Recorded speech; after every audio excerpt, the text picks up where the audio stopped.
विशाल दादांना या भारतासाठी, या देशासाठी, या देशाच्या रक्षणासाठी माझ्या विशाल दादानं हसत हसत हसत बलिदान दिलं. माय बाप बलिदान दिलं, या देशासाठी दिलं, ह्या धरती माईसाठी दिलं. माय बाप, अरे त्यावेळेस माझा विशाल दादा म्हणत होता, त्यावेळेस माझा विशाल दादा बोलत होता, ए गुजरने वाली हवा बता मेरा इतना काम करेगी क्या, मेरे गाँव जा मेरे दोस्तों को सलाम दे,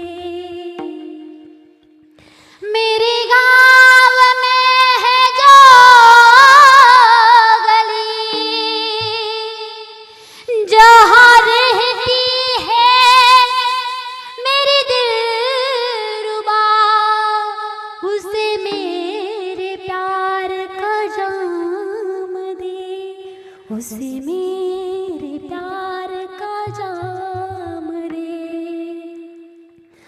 वही थोड़ी दूर है घर मेरा, मेरे घर में है मेरी बूढ़ी माँ, मेरी माँ के पैरों को छू के अरे ऐकून जा माय बाप, मी तुम्हाला आज काहीतरी सांगून जाणार आहे माय बाप, ऐकून जा. अरे मरायचंच आहे ना, तर अरे या देशासाठी मरावं, या धरती माईसाठी मरावं. अरे क्यों मरते हो यारो बेवफा सनम के लिए, अरे क्यों मरते हो यारो बेवफा सनम के लिए, अरे 2 गज जमीन भी नहीं मिलेगी तेरे दफन के लिए, अरे मरना है तो मर मेरे वतन के लिए, अरे हसीना भी दुपट्टा फाड़ के देगी तेरे कफन के लिए, तेरे कफन के लिए. अरे ह्या भारतातल्या जवानाला विचारलं, दादा ज्या वेळेस तुम्ही युद्धाला जाता दादा, तेव्हा तुमची भूमिका काय असते. अरे त्या दादाला मला सांगावं, ताई या तो हम झंडा फेल कर आते हैं या फिर झंडे में लिपट कर आते हैं, लिपट कर आते हैं, लिपट कर आते हैं. माय बाप मरायचंच ना, तर ह्या देशासाठी मरा माय बाप, ह्या देशासाठी मरा. निश्चित तुमच्या जीवनाचं सोनं झाल्याशिवाय राहणार नाही. अरे ह्या भारतातल्या जवानाला विचारा, अरे विचारा ह्या भारतातल्या जवानाला की दादा, अरे दादा तुला काय व्हायचंय, दादा तुला डॉक्टर व्हायचंय, तुला इंजिनियर व्हायचंय, तुला प्राध्यापक व्हायचंय, तुला शिक्षक व्हायचंय का दादा, तुला मोठा अधिकारी व्हायचंय. त्या दादाने मला सुंदर असं उत्तर दिलं, ताई मला याच्यातलं काहीच व्हायचं नाही ताई, ताई मला याच्यातलं काहीच नाही व्हायचं ताई. ए दादा मग अरे तुला नक्की नक्की काय व्हायचं दादा, अरे तू मला सांगशील का दादा, तू मला सांगशील. त्या दादानं मला सांगावं, ताई ताई मला या भारताचा सैनिक व्हायचंय, मला या भारताचा सैनिक व्हायचंय, मला आर्मी मध्ये भरती व्हायचंय ताई, मला या भारताचं रक्षण करायचंय, मला या देशाचं रक्षण करायचंय ताई, मला आर्मी मध्ये भरती व्हायचंय ताई, मला आर्मी मध्ये भरती व्हायचंय. अरे अरे पाहता पाहता माझा तो दादा आर्मी मध्ये भरती झाला. ऐक ना, अरे माझा विशाल दादा 10वी पास झाला, माझा विशाल दादा 12वी पास झाला, अन पुढे शिक्षण घेत असताना माझा विशाल दादा, पुढे शिक्षण घेत असताना माझा विशाल दादा 2008 रोजी कोल्हापूर येथे आर्मी मध्ये भरती झाला. माय बाप आर्मी मध्ये भरती झाला, अन त्यानंतर माझ्या विशालाची बदली बेळगाव येथे झाली.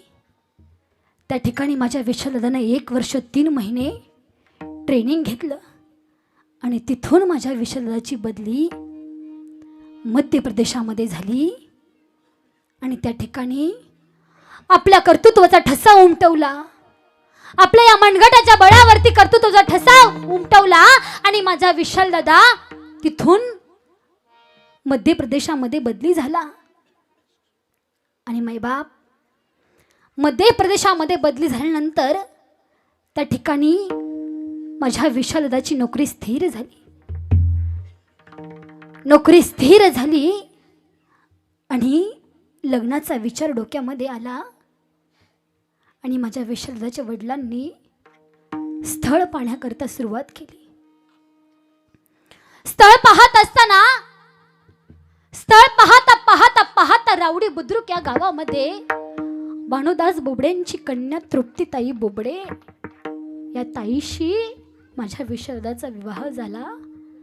अरे सुखा समाधान संसार चाललेला होता. सुखा समाधान आनंदाने त्या ठिकाणी संसार चाललेला होता मायबाप. आणि त्या सुखा समाधानाच्या संसाराच्या वेलीवरती एक नाही तर दोन दोन फुले उमलली मायबाप. एक वरद आणि एक वेदांत नावाची दोन फुले त्या ठिकाणी उमलली मायबाप. सुखाचा संसार चाललेला होता. मुलाबाळांबरोबर सुखाचा संसार चाललेला होता मायबाप.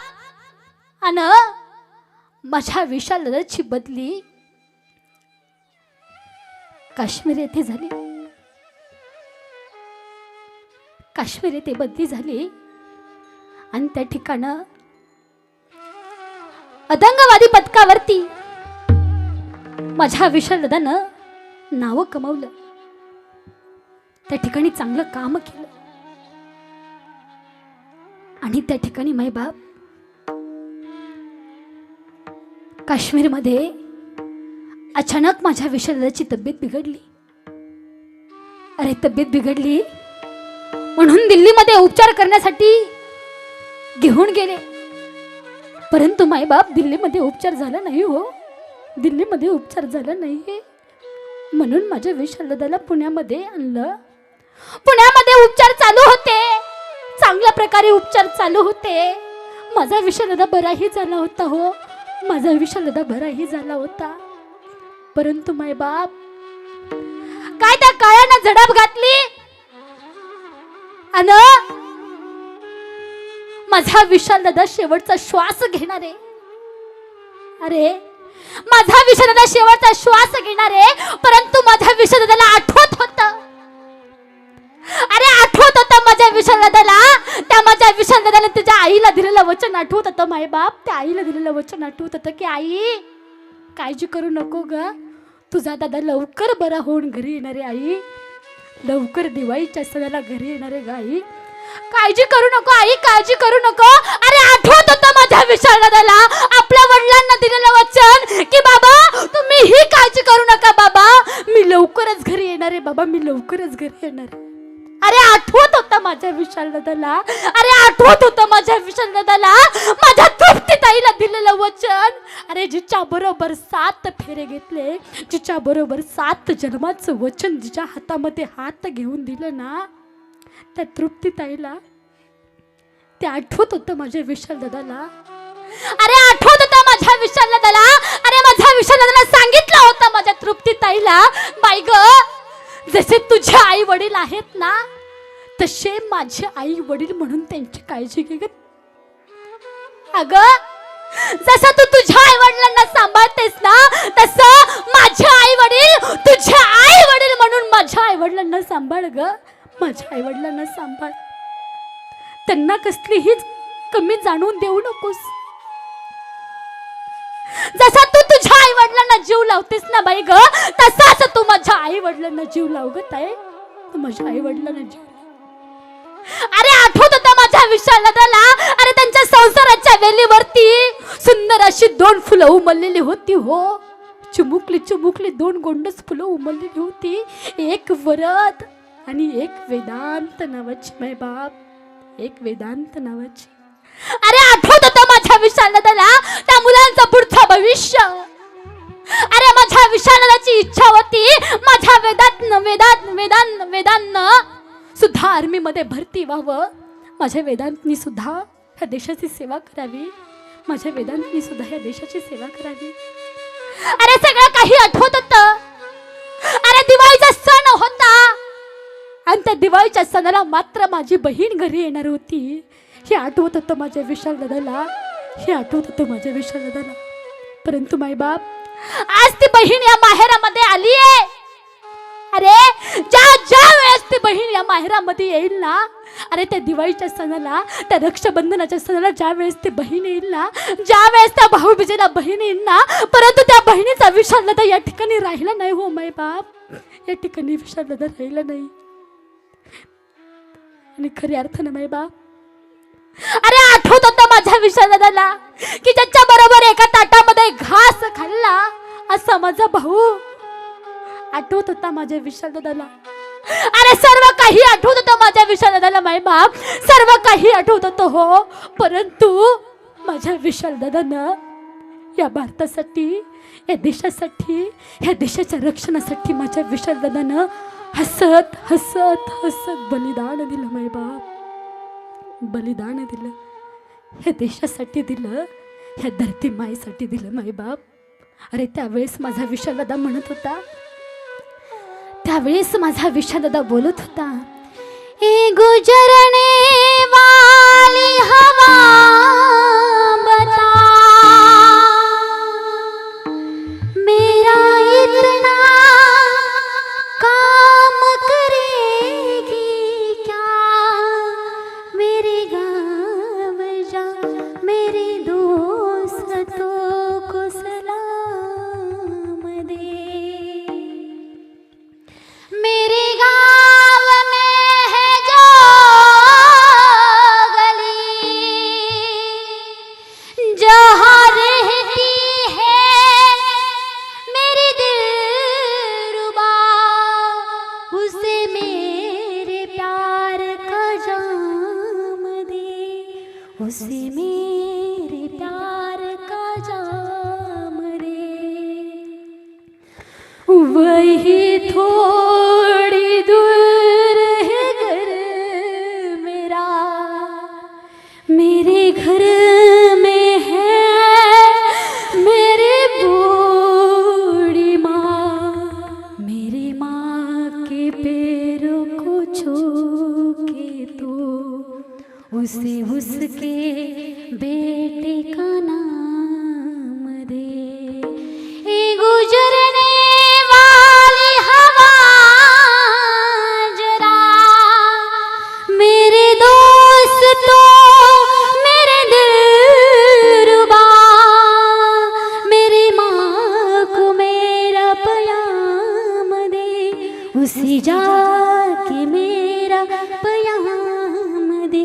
मैं वापस आऊँगा, मैं वापस आऊँगा फिर अपने गाँव में, खुशी की छाँव में, माँ की आंचल से, गाँव के पीपल से, किसी के काजल से, किया जो वादा था हो निभाऊंगा. मैं एक दिन आऊँगा, मैं एक दिन आऊँगा, मैं एक दिन आऊँगा, मैं एक दिन आऊँगा. मायबाप, सर्व काही आठवत होतं माझ्या विशाल दादाला मायबाप. परंतु माझ्या विशाल दादाला जावं लागलं. हो, जावं लागलं. ह्या देशाच्या रक्षणासाठी जावं लागलं मायबाप, ह्या धरती माईच्या रक्षणासाठी जावं लागलं. पहा मायबाप, 3 दुःख आहेत मायबाप, 3 दुःख आहेत मायबाप. ती 3 दुःख ना कुठल्याही कुटुंबावरती येऊ नयेत, कुठल्याही परिवारावरती येऊ नयेत मायबाप. अरे सांगून जाईल मी तुम्हाला ती 3 दुःख. अरे पहिलं दुःख ते आहे की अरे जर मुलं लहान असतील तर त्यांचे मायबाप जाऊ नये, हे पहिलं दुःख. आणि दुसरं दुःख म्हणजे मायबाप, जर मायबाप म्हातारे असतील तर त्यांचा तरणा बाळ मुलगा कधी जाऊ नये मायबाप, हे दुसरं दुःख. आणि तिसरं दुःख हे आहे मायबाप की अरे एखादी मुलगी जर, एखादी स्त्री जर नवतरुण अवस्थेमध्ये असेल ना मायबाप, तर अरे त्या मुलीचा कधी पती जाऊ नये, त्या स्त्रीचा कधी पती जाऊ नये मायबाप. परंतु आज पहा ना, आज ही तिन्ही दुःख आज या परिवारावरती कोसळलेत माय बाप. अरे कोणाचा बाप गेलाय तर कोणाचा तरणा भांड मुलगा गेलाय तर कोणाचा पती या ठिकाणी त्या मुलीला सोडून निघून गेलाय हो. त्या माझ्या तृप्तीताईला सोडून निघून गेलाय हो. अरे ती आई रोज त्या लेकराला हाक मारते. ती आई रोज स्वप्नामध्ये आपल्या लेकराशी बोलते. दादा हे विशाल, हे दादा, अरे एकदा तरी तू माझ्या स्वप्नात येणार रे दादा, एकदा तरी तू माझ्या स्वप्नात ये. अरे दादा, अरे दादा, तू जर माझ्या स्वप्नात आला नाहीस ना रे दादा, तर अरे दादा एक दिवस तरी तू माझ्या स्वप्नात आला नाही रे दादा, तर दादा मला झोप येत नाही रे दादा, माझं मन लागत नाही रे दादा, तर माझं चित्त सुद्धा लागत नाही रे दादा, माझं चित्त सुद्धा लागत नाही. ए विशाल, ए दादा, अरे हे ना, अरे ये ना या म्हाताऱ्या मायसाठी, ये ना रे दादा, ये ना या म्हाताऱ्या मायसाठी, ये ना दादा. अरे एकदा ये या म्हाताऱ्या माईला मिठी मार रे दादा. अरे एकदा ये. अरे ती आई झोपत आपल्या मुलाच्या स्वप्नामध्ये आपल्या मुलाच्या गालावरती हात फिरवते आणि त्या मुलाला म्हणते दादा, अरे एकदाच रे, एकदाच ह्या म्हाताऱ्या माईला भेटायला ये, एकदाच या म्हाताऱ्या माईला गठ्ठ मिठी मारायला ये, एकदाच या आईच्या खुशीमध्ये झोपायला ये रे दादा, एकदाच या आईच्या खुशीमध्ये झोपायला ये. ती आई आपल्या मुलाला बोलवते माय बाप. ऐकणं त्या आईचे शब्द काहीच ऐकून समजत. कुठे गेला माझा बाळ, मी रडते धाई धाई, येणारे दादा मला झोप येत नाही. कुठे गेला माझा बाळ, मी रडते धाई धाई,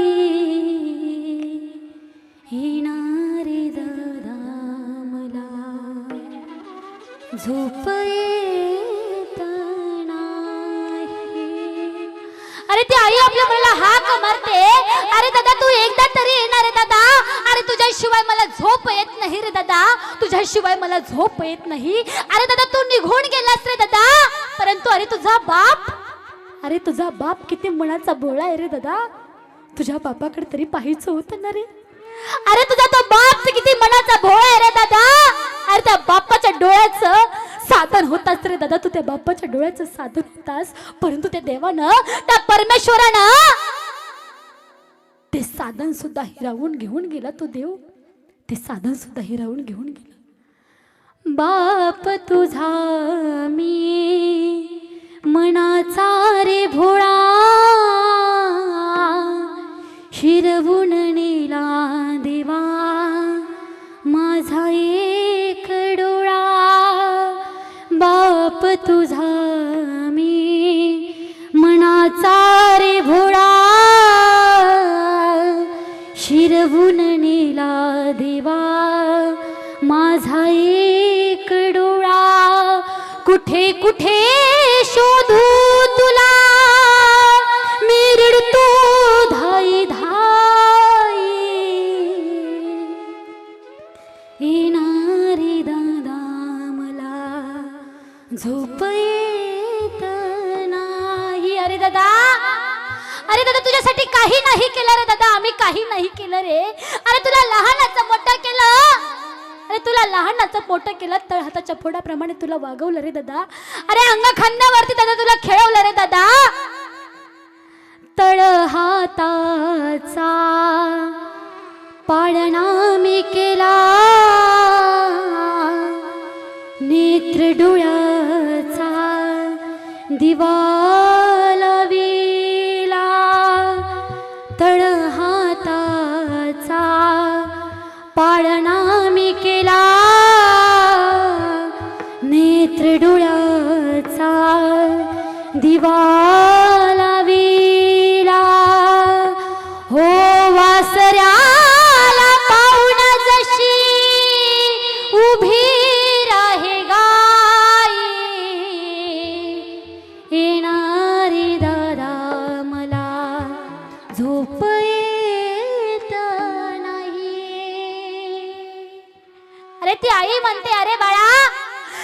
माझ्यासाठी तर हाताचा पाळणा केला रे बाळा, नेत्राचा दिवा केला रे बाळा. आणि बाळा अरे खरं सांगू तुला, अरे बाळा तुला खरं सांगू दादा, अरे दादा ज्या वेळेस दादा तुझी गाडी दादा तुम्हाला सोडून निघून गेलास ना रे दादा, ज्या वेळेला तुम्हाला सोडून निघून गेलास ना रे दादा, आणि ज्या वेळेस ती गाडी या दारामध्ये उभी राहिली ना रे दादा, त्यावेळेस माझी अवस्था कशी झाली होती सांगू दादा तुला, माझी अवस्था कशी झाली होती. अरे ती आई सांगते, अरे बाळा त्या अवस्थेमुळे मध्ये मी तुला ज्या वेळेस पाहिलं ना रे दादा, त्यावेळेस माझी अवस्था अशी झाली होती की अरे एका गाईनं आपल्या गोठ्यामध्ये जावं आणि त्या गाईनं जसं का आपलं वासरू पाहिलं ना, तशी ती गाई तातडीनं उभी राहते ना दादा, तशी माझी अवस्था झाली होती रे, तशी माझी अवस्था झाली होती. वासऱ्याला पाहुण जशी उभी राहे गाई, येणारे दादा मला झोप येत नाही, येणारे दादा मला झोप येत नाही. अरे दादा काही नाही केलं रे तुला, अरे 9 महिने 9 दिवस त्या उधरामध्ये वागवलं, तुला जन्म दिला, तुला हे विश्व पाहिलं दिलं, तुला हे जग पाहिलं दिलं रे दादा. अरे तुला लहानाचं मोठं केलं, तुझ्या पायावरती उभं केलं रे दादा. अरे दादा तड हाताच्या फोडाप्रमाणे तुला सांभाळलं रे दादा. माय बाप, अरे आज या ठिकाणी एक भाऊ एका बहिणीला सोडून निघून गेलाय माय बाप. नव्हे नव्हे एक मोठा भाऊ एक लहान भाऊ एकमेकांना, एक मोठा भाऊ एका लहान भावाला सोडून निघून गेला माय बाप. आणि खऱ्या अर्थानं आज एक मित्र एका मित्राला सोडून निघून गेला माय बाप. एक मित्र या एका मित्राला सोडून निघून गेला. अरे ज्याच्या सोबत आपलं बालपण घालवलं ना, ज्याच्या सोबत शाळेत गेला ना, आज तोच मित्र एका मित्राला सोडून निघून गेला माय बाप. आज विचारा त्या मित्रांना दुःख काय असेल, विचारा त्या मित्रांना, त्यांचा मित्र आज निघून गेला त्यांना आज विचारा की मित्र जाण्याचं दुःख काय असतं माय बाप. ते मित्र आज म्हणत असतील, यारा तेरी यारी को मैंने तो खुदा माना, याद करेगी दुनिया तेरा मेरा अफसाना, मेरी जिंदगी सवारी तुझको गले लगा के बैठा दिया फलक पे, मुझे खाक से उठा के, यारा तेरी यारी को मैंने तो खुदा माना, याद करेगी दुनिया तेरा मेरा अफसाना. चिट्ठी ना कोई संदेश, जाने कौन सा ओ देश, जहाँ तुम चले गए, जहाँ तुम चले गए, जहाँ तुम चले गए, जहाँ तुम चले गए, इस दिल पे लगा के ठेस, जाने कौन सा ओ देश, जहाँ तुम चले गए, जहाँ तुम चले गए, एक आह भरी होगी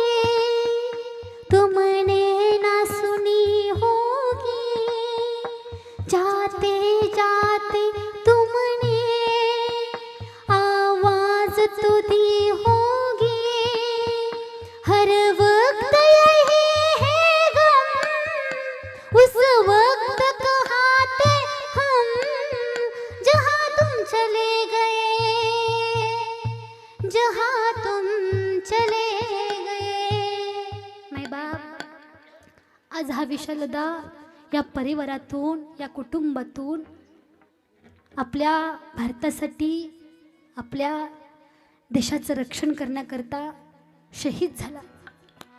परंतु खऱ्या अर्थाने या परिवारावरती अत्यंत दुःखाचा डोंगर कोसळला गेलेला आहे मायबाप.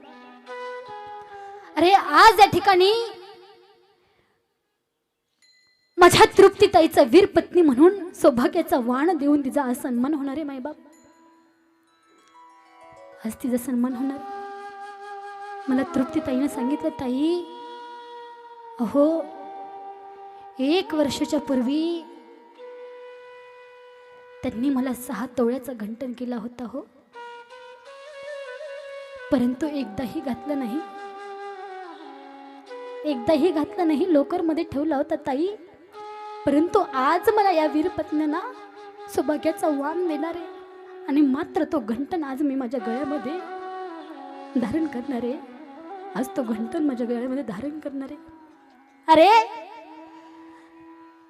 खरंच सांगू माय बाप, ह्या वीर पत्न्या किती सहन करत असतील ना माय बाप, हे शब्द सांगू शकत नाही माय बाप. ह्यांचं जीवन म्हणजे एक खडतड प्रवास आहे माय बाप. अरे अरे ज्या वेळेस लग्न झालं ना माय बाप, अरे 1 वर्षभर, एका वर्षभरात तो जवान निघून जातो माय बाप. आज या ठिकाणी माझा विशालदा हा देशासाठी शहीद झालाय, या भारतासाठी शहीद झालाय. माझ्या विशालदाच्या आत्म्यास शांती लाभो अशी माऊलींच्या पांडुरंगाच्या चरणी प्रार्थना करते. तसेच आज या ठिकाणी सुंदर अशी साथसंगत लाभली, सुंदर अशी फकफाजाची साथसंगत केली आमचे शुभम दादा असतील, सुंदराची गायनाची साथसंगत केली आमच्या वैष्णवीताई असतील, आमच्या हरिभक्तपारायण सुळताई असतील, तसेच सर्व टाळकरी माळकरी असतील, तसेच सुंदर अशी हार्मोनियमची साथसंगत केली बाबा असतील, बाबांनाही खूप खूप धन्यवाद. विनेकरी ताई असतील, तसेच सर्व टाळकरी सर्व माळकरी असतील, तसेच आमचे शरद महाराज दुर्गाडे असतील, तसेच आमच्यावरती अत्यंत प्रेम करणारे आमचे घाडग्यांना असतील आणि आज या ठिकाणी रावडी ग्रामस्थ या ठिकाणी उपस्थित आहे, त्यांनाही खूप खूप धन्यवाद देते.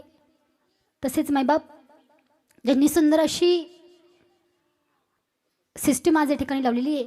खऱ्या अर्थानं कीर्तनकार 50% चालत असून 50% ही सिस्टीम काम करत असते आणि दादांनी सुद्धा खूप सुंदर अशी सिस्टीम या ठिकाणी दिलेली आहे. दादांनाही खूप खूप धन्यवाद. तसेच आज या ठिकाणी ज्यांचं अख्ख्या महाराष्ट्रभर ज्यांच्या यूट्यूब चॅनलचं नाव आहे ओम साई कलेक्शन क्रिएशन, ओम साई क्रिएशन, दादांनी आज या ठिकाणी शूट केलेलं आहे. दादांनाही खूप खूप धन्यवाद. तसेच आज या ठिकाणी आज या गादीवरती ज्यांच्यामुळे उभी आहे मायबाप, ज्यांनी माझ्या मायबापांची स्वप्न पूर्ण केली. माझ्या मायबापांचं एकच स्वप्न होतं की कुठेतरी माझ्या मुलीनं जी टॉकीज मन मंदिरावरती कीर्तनं करावी, नव्हे नव्हे अख्ख्या महाराष्ट्रभर माझ्या मुलीची कीर्तनं व्हावी. आणि खऱ्या अर्थानं माझ्या मायबापांचं ज्यांनी स्वप्न पूर्ण केले ना मायबाप, माझे पती हरिभक्त परायण विनोदाचार्य दत्तात्रय महाराज पवार यांच्या चरणाशी नतमस्तक होते. तसेच तुम्हा श्रोते मायबापांच्या चरणाशी नतमस्तक आणि सेवेला पूर्णविराम. तसेच या ठिकाणी अभंग लगेच काही घ्यायचं नाही आहे, अभंग लगेच घ्यायचं नाही आहे. आज या ठिकाणी वीरपत्नी सौभाग्याचा वाण देऊन माझ्या तृप्तीताईचा सन्मान होणार आहे. तो कार्यक्रम झाल्यानंतर आपण शेवट घेणार आहे. ज्ञानेश्वर माऊली ज्ञानराज माऊली तुकाराम, ज्ञानेश्वर माऊली ज्ञानराज माऊली, ज्ञानेश्वर माऊली ज्ञानराज माऊली तुकाराम, ज्ञानेश्वर माऊली ज्ञानराज माऊली तुकाराम. तुकाराम तुकाराम तुकाराम